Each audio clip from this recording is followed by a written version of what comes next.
इस कार्यक्रम के प्रायोजक हैं कृषि एवं किसान कल्याण मंत्रालय, भारत सरकार।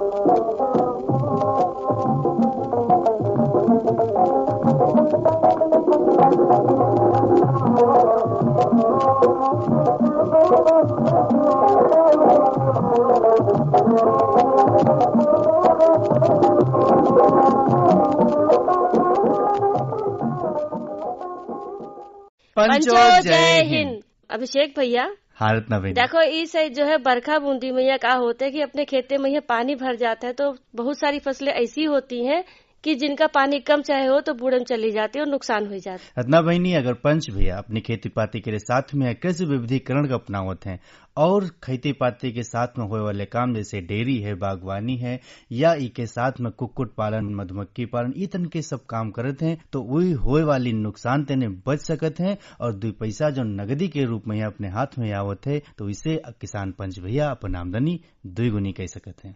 बिल्कुल सही बात कहा तो, और द्विगुनी हमेशा बनी रहे इके खातिर जो है हम पंचन का जो रोज की खबरें हैं वही जरूर मालूम रहे चाहिए। तो सुन लीन जाए आज की खबरें। देश में दलहन उत्पादन बढ़ाने के सरकारी प्रयासों का असर अब साफ दिखाई दे रहा है। वर्ष 2025-26 में देश में दलहन का उत्पादन बढ़कर लगभग 274 लाख टन पहुंच गया है। पिछले वर्ष के मुकाबले उत्पादन में करीब 17 लाख टन की बढ़ोतरी हुई है। घरेलू उत्पादन बढ़ने का असर दलहन के आयात पर भी पड़ा है। वर्ष 2024-25 में करीब 73 लाख टन दलहन का आयात हुआ था, जो 2025-26 में घटकर करीब 60 लाख टन रह गया है, यानी आयात में लगभग 13 लाख टन की कमी आई है। वहीं दलहन की खेती का रकबा भी बढ़ा है और उत्पादकता में भी सुधार हुआ है। सरकार का लक्ष्य देश को दलहन के मामले में आत्मनिर्भर बनाना है। इसके लिए दलहन में आत्मनिर्भरता मिशन के तहत बेहतर और जलवायु अनुकूल बीजों को बढ़ावा देने, खेती का रकबा बढ़ाने और किसानों को तुअर, उड़द और मसूर जैसी प्रमुख दलहनी फसलों की सुनिश्चित खरीद उपलब्ध कराने पर जोर दिया जा रहा है। यानी बढ़ता उत्पादन और घटता आयात दालों के क्षेत्र में आत्मनिर्भर भारत की दिशा में बढ़ते कदम का संकेत है। तो बंचो ही तो रही आज की खबरें और बारी है आज की बातें सुने के। तो आज है खरीफ फसलन में पोषक तत्व कमी के लक्षण, उपचार और के बारे में बता रहे हैं जसवीर सिंह भैया। तो चलो सुना जाए। नमस्कार किसान भाइयों बहनों, इस समय खरीफ की फसलों में मुख्य रूप से धान, मक्का, मोटे अनाज, दलहनी फसलों में अरहर, उड़द और मूंग और तिलहनी फसलों में मूंगफली, तिल और कहीं कहीं सोयाबीन की फसल खेत में खड़ी है। जहां फसल खेत में है तो कई बार जो छिपी हुई भूख है पोषक तत्वों की, उसकी कमी के लक्षण दिखते हैं। तो इनका उपचार कैसे हो, इसी विषय पर जानकारी के लिए आज हमारे साथ हैं जसबीर सिंह साहब। स्वागत है कार्यक्रम में। सिंह साहब, ये बताएं कि जो खरीफ फसलें हैं उनमें भूख मिटे, जो पोषक तत्वों की कमी के लक्षण हैं उनका उपचार हो, इसके लिए क्या सलाह देंगे? किसान भाइयों नमस्कार। सबसे पहले हम जानते हैं कि खरीफ की कौन कौन सी मुख्य फसलें हमारे प्रदेश में बोई जाती हैं। तो धान्य फसलों की अगर हम बात करें तो धान, मक्का, ज्वार और बाजरा। दलहनी फसलों की बात करें तो अरहर, उड़द, मूंग और लोबिया। तिलहनी फसलों में तिल है, मूंगफली है और सोयाबीन है। इसके अलावा कुछ किसान भाई जो हैं वो सब्जियों की खेती करते हैं। अधिकतर फसलों में जो है किसी न किसी पोषक तत्व की कमी पाई जाती है। अगर उस कमी को हम पूरा ना करें तो उसकी वजह से हमारी फसल की उपज और किसान का आर्थिक लाभ जो है वो बुरी तरह से प्रभावित होता है। अक्सर किसान भाई बहन कुछ खास उर्वरक हैं जैसे यूरिया है, ज्यादा से ज्यादा डीएपी खाद का प्रयोग करते हैं, जो और पोषक तत्व हैं उनकी कमी बनी रहती है। किसान भाइयों, सबसे पहले हम ये बात करते हैं कि कौन कौन से पोषक तत्वों की कमी विशेष रूप से हमारी फसलों में पाई जाती है। तो पहला मुख्य तत्व हमारा है नाइट्रोजन। नाइट्रोजन की कमी को किसान भाई बड़ी आसानी से समझ सकते हैं। पुरानी और जो नीचे की पत्तियां होती हैं उसमें पीलापन आने लगता है, जिससे हम पहचान सकते हैं कि इसमें नाइट्रोजन की कमी है। और अगर भारी कमी अगर हो गई तो पूरा पौधा ही पीला हो जाता है। दूसरा तत्व हमारा फास्फोरस आता है।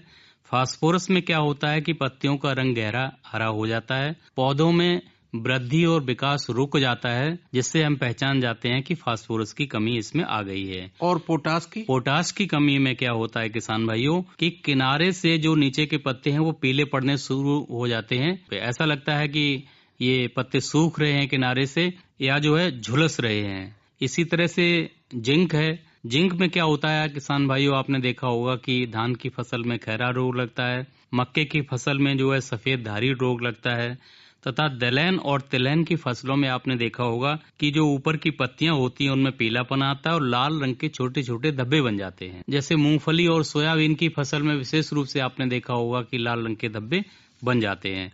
फिर आता हमारा एक तत्व गंधक, जिसको सल्फर बोलते हैं। सल्फर की कमी से क्या होता है कि ऊपर की पत्तियां पीली हो जाती हैं और नीचे की पत्तियां हरी बनी रहती हैं। फिर आता है बोरोन। बोरोन में क्या होता है कि पत्तियां कटोरी नुमा साइज में यानी कि सिकुड़ने लगती हैं जी, और उनको अगर हम छू के देखते हैं तो उनकी सतह जो है सामान्यतः कठोर दिखाई देती है। फल जो है जैसे खीरा आदि हैं सब्जियां, उनमें टेढ़े मेढ़े होने लगते हैं और खासकर ये टेढ़े मेढ़े होने वाली समस्या जो सब्जियों और फलों में ज्यादातर पाई जाती है। तो खरीफ फसलों में जहां नाइट्रोजन की कमी के लक्षण दिख रहे हैं सिंह साहब, तो इसका उपचार इस समय कैसे हो? किसान भाइयों, अगर इन लक्षणों को जो हमने अभी बताए उनको हमने समझ लिया, तो नाइट्रोजन अगर हमें पूरी करनी है तो नाइट्रोजन के लिए हमें यूरिया दानेदार जो है उसका प्रयोग करना चाहिए। इसके अलावा अगर हमने फास्फोरस की कमी को पहचान लिया है तो डीएपी का प्रयोग करना चाहिए। पोटैश अगर हमने कमी को पकड़ लिया है तो पोटैश जो है बुवाई के समय तो हम 20 से 25 किलोग्राम प्रति एकड़ का प्रयोग करते हैं जी, और सल्फर का अगर प्रयोग करना है तो 8 से 10 किलोग्राम बेंटोनाइट सल्फर का प्रयोग करते हैं। और लेकिन जो तिलहन वाली फसलें हैं उनमें हमें ये सल्फर की मात्रा बढ़ा देनी चाहिए, 12 से 15 किलोग्राम करनी चाहिए। 12 से 15 किलोग्राम प्रति एकड़ के हिसाब से बेसल डोज जी। और जैसे आपने नाइट्रोजन की कमी के लक्षण बताएं और इनके उपचार के लिए दानेदार यूरिया या नैनो यूरिया प्लस का अगर खड़ी फसल में छिड़काव करना है तो? अब किसान भाइयों, हम इस बात पे आते हैं कि हमारी फसल खड़ी हुई है, कुछ चीजें ऐसी हैं जिन्हें हम बेसल डोज में ही डालते हैं, उन्हें हम नहीं डाल सकते हैं। तो सबसे पहले अगर नाइट्रोजन की कमी को पूरा करना है तो यूरिया दानेदार का भी छिड़काव कर सकते हैं। इसके अलावा हमारे नैनो उर्वरक भी बाजार में इस समय उपलब्ध हैं। नैनो उर्वरकों का प्रयोग करके भी हम जो है नाइट्रोजन की कमी को पूरा कर सकते हैं। एक बोतल होती है 500 मिलीलीटर की, उस 500 मिलीलीटर की बोतल को 125 लीटर पानी में मिलाकर 1 एकड़ में हमें इसका स्प्रे कर देना चाहिए 35 से 40 दिन की अवधि में। और जहां फास्फोरस की कमी के लक्षण दिख रहे हैं खड़ी फसल में, फास्फोरस की कमी के लिए शुरुआत में हमको बुआई के समय फास्फोरस का प्रयोग करना चाहिए। और अगर खड़ी फसल में हमको लक्षण दिखाई देते हैं तो नैनो डीएपी जो है 500 मिलीलीटर उसको 125 लीटर पानी में उसी प्रकार से जैसे मैंने नैनो यूरिया का प्रयोग विधि बताई है उसी प्रकार से प्रयोग करके हम फास्फोरस की कमी को दूर कर सकते हैं। किस अवस्था पर सिंह साहब? नैनो डीएपी है, उसको नैनो यूरिया और नैनो डीएपी दोनों को एक साथ मिला के 35 से 40 दिन पे हम पहला छिड़काव कर सकते हैं। और दोबारा अगर करना है तो हम 20 दिन के बाद दूसरा छिड़काव कर सकते हैं। लेकिन ये ध्यान रखना चाहिए जो फूल आने से पहले की अवस्था पर हमको नैनो उर्वरकों का प्रयोग करना चाहिए। आपने कहा कि पोटास का बेसल डोज में प्रयोग हो, लेकिन कई बार किसान भाई बहन अपनी खरीफ फसलों में पोटास का प्रयोग नहीं कर पाए हैं और खड़ी फसल में उसके लक्षण दिख रहे हैं, तो खड़ी फसल में इस समय क्या करें? किसान भाइयों, खड़ी फसल में अगर पोटास के और सल्फर के इन दो तत्वों की कमी के लक्षण अगर आपको दिखाई देते हैं तो सल्फेट और पोटाश एक आता है 0050 उस पे लिखा होता है, 1 किलोग्राम पैकिंग का ये होता है जी। इसका प्रयोग हमको जो है 1 किलोग्राम के पैकेट को 1 एकड़ में 100 लीटर पानी में मिला के करना चाहिए, यानी कि 1% का घोल बना के हमको इसका खड़ी फसल में छिड़काव कर देना चाहिए, जिससे हमारी सल्फर और पोटास दोनों ही तत्वों की पूर्ति हो जाएगी। क्योंकि इसमें 50% जो है पोटास होता है और 17.5% जो है वो सल्फर पाया जाता है। और इसके अलावा जो है अभी हमारे 2 तत्व और जो हमने जिनकी पहचान के लक्षण बताए थे, जस्ता में 5 से 8 किलोग्राम मोनो जिंक आती है, उसका हमको 1 एकड़ में प्रयोग करना चाहिए। बोरोन की अगर हम बात करें तो इसका 5 किलोग्राम बोरोन 14.5% वाला उसका 1 एकड़ में प्रयोग करना चाहिए। लेकिन अभी क्या है, बाजार में जिंक और बोरोन दोनों ही नैनो उर्वरकों के रूप में भी आ गए हैं जी। तो इनको हम जो है दोनों ही तत्वों को पानी में मिला के 1 एकड़ में अगर छिड़काव कर देंगे तो हमारे जिंक और बोरोन दोनों से संबंधित जो लक्षण है उनका उपचार भली भांति किया जा सकता है। सिंह साहब, किसान भाइयों बहनों के मन में अभी भी ढेर सारे सवाल होंगे खरीफ फसलों में पोषक तत्वों की कमी के लक्षण और उपचार के बारे में। अगर इसके लिए आपसे सीधे संपर्क करना चाहें या आपके इफ्को कार्यालय आना चाहें तो अपना मोबाइल नंबर बता दें। 99 56 39 12 43 9956391243 99 56 39 12 43। चलते चलते और क्या आह्वान करना चाहते हैं किसान भाइयों बहनों का खरीफ फसलों में पोषक तत्वों की कमी के लक्षण और उपचार के बारे में सिंह साहब? किसान भाइयों, हमारा यही कहना है कि हमें अच्छा उत्पादन प्राप्त करने के लिए जो उर्वरकों की सही मात्रा का सही समय पर प्रयोग करना चाहिए, उनके लक्षणों को खेत में जाकर देखना चाहिए और जो उनके लिए समुचित उर्वरक हैं सही समय पर सही तरीके से प्रयोग करके हम बहुत अच्छा उत्पादन प्राप्त कर सकते हैं। जसबीर सिंह साहब, आज कार्यक्रम में आने के लिए और इतनी महत्वपूर्ण जानकारी के लिए बहुत बहुत धन्यवाद। तो रत्ना बहनी, देखो जानकारी की बातें हुई गई, वो पंच इंतजार करते हैं कि लोकगीत जरूर सुनावा जाए उनका। तो आज लोकगीत है खेमटा चांद कबले लुकाई और स्वर है हीरालाल सैनी व साथी भैयन कैद। तो सुना जाए यू लोकगीत खेमटा।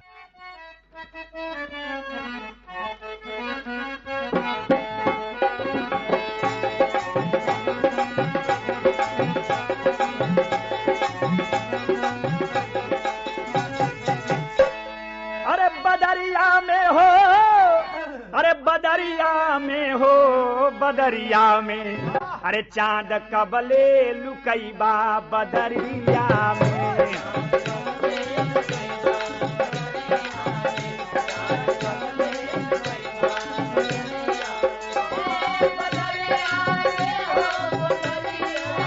हो बदरिया चांद कबले लुकैबा।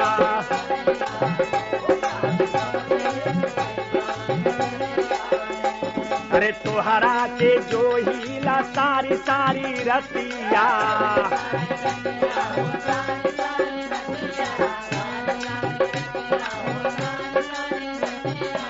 है यार केकरा से कही हम दिलवा कबतिया।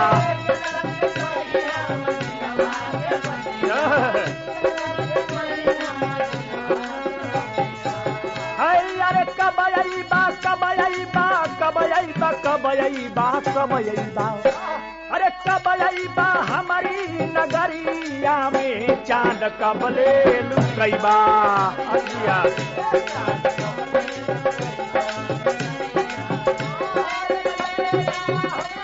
नगरिया में चांद कबले लुकैबा।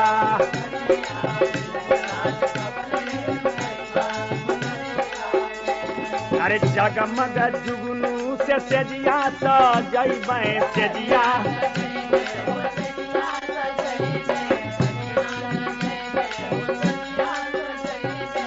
हे अरे मनवा के डोलिया में तुहके बिठैबै।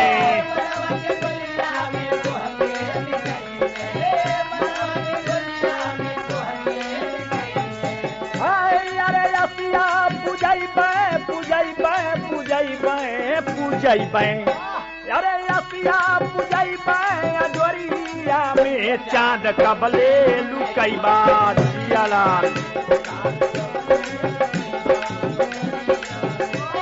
बदरिया में हो बदरिया चांद कबले।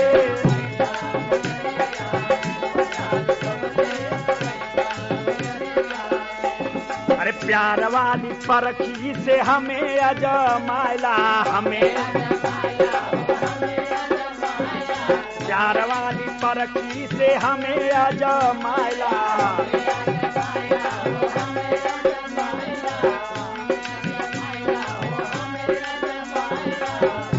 अरे चाहे जकर हमरा के क्रिया खियाला।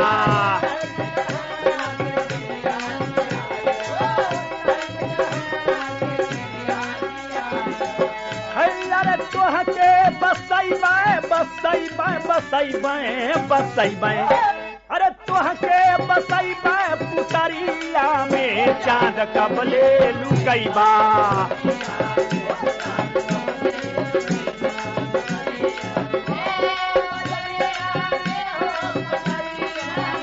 ओ बदरिया में चांद कबले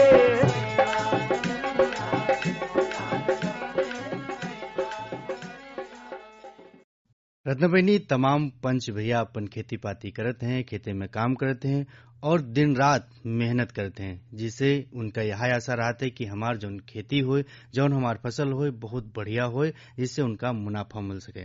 मतलब कुछ पंच भैया ऐसे होते हैं जो नई नई तकनीकें अपनाए के हैं, नई नई चीजन का इस्तेमाल करके अपनी खेती का बहुत नीचे स्तर पर ले जाते हैं, जीते उनकी आमदनी दुगनी हुई जाते हैं। यह तन की एक किसान अपने बीच में आज हैं भंवर पाल सिंह भैया, जौन बता रहे हैं मिर्चा और करेला उत्पादन के बारे में। यहाँ इनसे सब पंच भैया सीख लें कि तना तनी अपनी खेती में नई नई तकनीकन का इस्तेमाल करके एक अच्छे किसान के रूप में यहाँ उभरे हैं।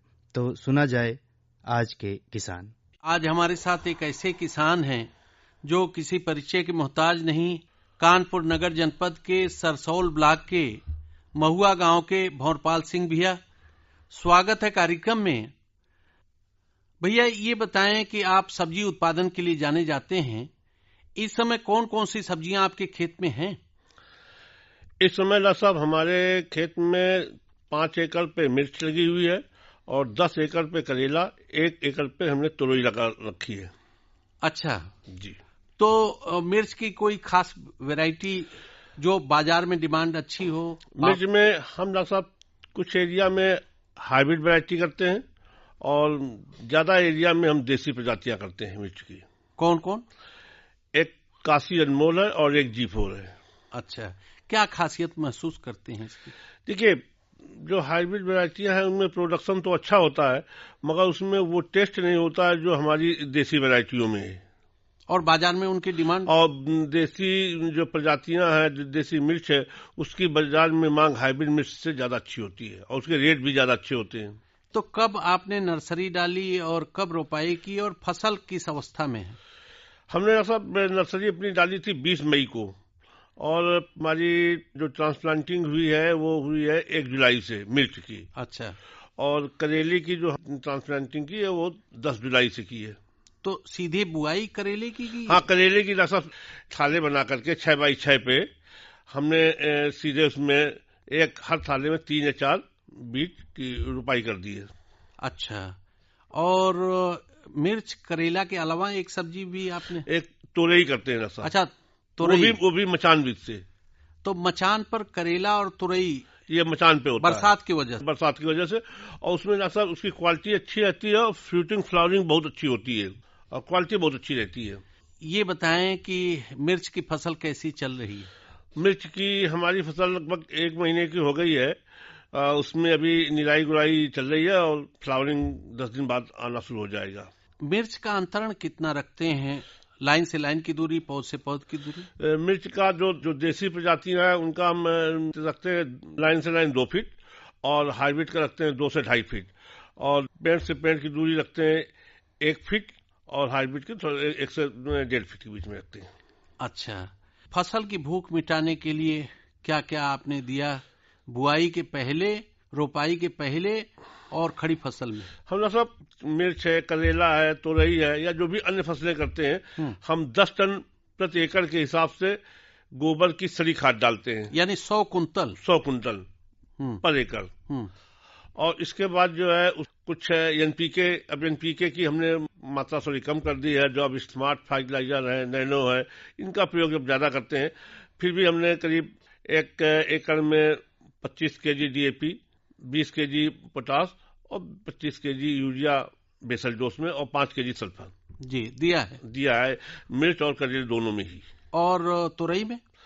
तुरई में भी लगभग यही है रेशियो एक ही है। रेशियो एक ही है। तो फिर आगे भी खड़ी फसल में कुछ? खड़ी फसल में 30 दिन बाद एक बेसल डोज और देते हैं 20 केजी पर एकड़ का यूरिया का और उसके बाद जब हर तुड़ाई होती है उसके बाद देते हैं। और इसके बाद हम इस समय जो सल्यूबल फर्टिलाइजर है NPK 52, 0, 34, 19, 19, nano DAP, nano urea, इनका ज्यादा प्रयोग करते हैं। ब्रॉडकास्टिंग यूरिया का कम करते हैं। यानी पानी छिड़काव करते हैं, छिड़काव ज्यादा करते हैं। स्मार्ट उर्वरकों में नैनो यूरिया प्लस और नैनो डीएपी। जी। करेला और तुरई की बुआई कब आपने की और कौन सी वेराइटी आपने चुना? देखिए, करेला में हमने ईस्ट वेस्ट की प्राची है और तुरई में एक हमारी बीएनआर की तुरई आती है, उसी को हमने डाला है। इनकी खासियत क्या है, जिन प्रजातियों को आपने? करेले में डॉक्टर साहब होता है कि जैसे हमारे यहाँ जो डिमांड है वो चिकने करेले की ज्यादा है। कहीं पे जैसे हमारा प्रयागराज का एरिया है, कुछ एरिया जहाँ पे कांटे वाला ज्यादा चलता है, हमारे यहाँ चिकने करेले की डिमांड ज्यादा है, तो हमने चिकने डाला है और इसका प्रोडक्शन अच्छा होता है। और इसकी हमारा जो कानपुर, लखनऊ सराउंडिंग मार्केट है या दिल्ली, वहाँ इसकी डिमांड ज्यादा है। इसकी बुआई आपने कब की, करेला और तुरई की? करेला की बुआई हम जुलाई के पहले हफ्ते में, करेला और तुरई की दोनों की बुआई एक साथ ही की है। ये हमने 7 जुलाई से लेकर के 10 जुलाई के बीच में की है। इस समय क्या स्थिति है और क्या कर रहे हैं करेला और तुरई? इस समय हमारे अपने करेला और तुरई का हमने मचान बना दिया है और हमारा जो है करेला और तुरई मचान में फैल रही है तो और फ्लावरिंग भी शुरू हो गई है। जो भी सब्जियां इस समय हैं, चाहे मिर्च है, करेला है, तुरई है, आगे कौन कौन सा महत्वपूर्ण काम करेंगे खड़ी फसल में? इसमें डॉक्टर साहब, चूंकि बरसात की फसल है तो इसमें इंसेक्ट बहुत आते हैं, फंगस बहुत, कीड़ा और बीमारी दोनों। हाँ, कीड़े और बीमारी दोनों आते हैं। तो इसके लिए हम प्रिकॉशन से में ही फंजीसाइड, इंसेक्टिसाइड वगैरह या नीम ऑयल वगैरह डालते रहते हैं। कितने दिन के अंतराल? ये आप हर 10 दिन, जैसी भी स्टेज हुई 10 दिन, या हम देखते हैं कि हमारे पेड़ की स्थिति क्या है जी। अगर कोई उसमें डिसीज नहीं है, कोई इंसेक्ट नहीं है, तो वो 10 से 20 दिन भी हो सकता है जी। जैसी निगरानी हमेशा करते रहते हैं। इसकी एक निगरानी हम प्रतिदिन करते रहते हैं। चूंकि पिछले कई सालों से आप लगातार सब्जी उत्पादन से जुड़े हैं, तो ये जो मिर्च है, करेला है और तुरई है, इसमें क्या आंकड़ा लगाए हैं कि कब से कब तक आपको फलत मिलेगी और बाजार भाव अच्छा मिलेगा? मिर्च रेट तो हमको सितंबर से शुरू होती है और जनवरी तक रेट लगभग ठीक मिलते रहते हैं। जहां तक हमारा तुरई और करेला का है, करेला के रेट हमको नवंबर तक, जब तक ठंडी बहुत ज्यादा नहीं पड़ती है तब तक करेले के रेट अच्छे रहते हैं। जब ज्यादा ठंडी पड़ने लगती है तो करेले का प्रोडक्शन भी कम हो जाता है और मार्केट में उसका कंजम्पशन भी कम हो जाता है। इसलिए नवंबर तक हम करेला रखते हैं और नवंबर तक ही तुरई रहती है। मिर्च हमारी जनवरी तक जाती है। बहुत सारे किसान भाई बहन उत्सुक होंगे आपसे मिलने के लिए या आपसे बात करने के लिए, तो अपना मोबाइल नंबर बताते हैं। 94 157 23 975 94 157 23 975 94 157 23 975। चलते चलते और क्या कुछ कहना चाहते हैं अपनी सफलता की कहानी के बारे में? हर किसान से यही कहते हैं कि खेती को आप एक बोझ के रूप में न लीजिए, एक इंटरेस्ट के रूप में लीजिए। और जब आप इंटरेस्ट से खेती करेंगे, हाईटेक टेक्नोलॉजी अपनाएंगे, तो खेती में आपको सब कुछ मिलेगा। भंवरपाल सिंह भैया, आज आप कार्यक्रम में आए और जो इस समय सब्जियों में आपके पास मिर्च है, मचान पर करेला और तुरई है और अच्छी स्थिति में है, अच्छी संभावना आपको दिख रही है उत्पादन और बाजार की, और कुल मिलाजुला करके आप सब्जी उत्पादन करके खुशहाल हैं। आज कार्यक्रम में आने के लिए बहुत बहुत धन्यवाद। अभिषेक भैया, देखो पंच भाई बहन का मौसम की जानकारी बता दो ताकि मौसम के हिसाब से काम कर सके। रत्ना बहनी, तो हमका यू मौसम का हाल जो मिला है भारत सरकार पृथ्वी विज्ञान मंत्रालय, भारत मौसम विज्ञान विभाग, प्रादेशिक मौसम केंद्र लखनऊ से मिला है के हिसाब से अगले 7 दिन के जो वर्षा पूर्वानुमान है वो हम बतावे जा रहे हैं। 25 तारीख यानी कि आज संभाग में अनेक स्थान पर वर्षा गरज चमक के साथ बौछार पड़ने की संभावना है और 26 तारीख से लगाए के 27 तारीख तक संभाग में कुछ स्थान पर वर्षा गरज चमक के साथ बौछार पड़ने की संभावना है। 27 से लगाए के यहाँ 31 तारीख तक का संभाग में कहूँ कहूँ वर्षा गरज चमक के साथ बौछार पड़ने की संभावना है और यू बहनी दोनों जगह ये तनक हाल रहे वाला है।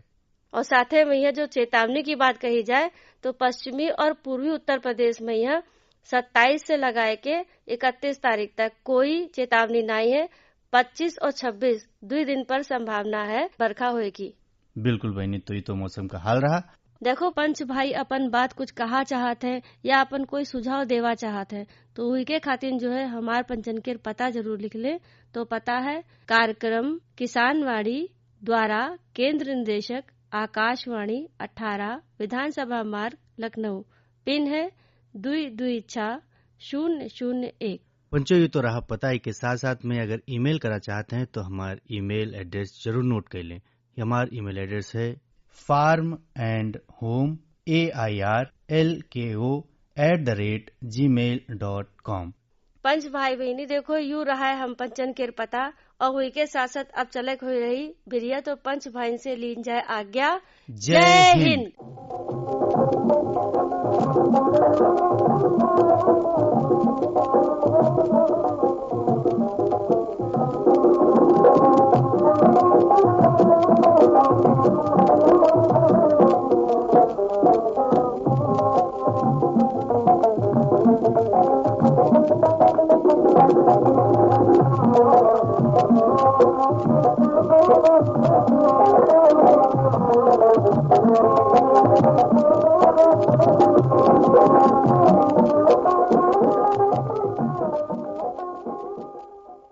इस कार्यक्रम के प्रायोजक थे कृषि एवं किसान कल्याण मंत्रालय, भारत सरकार।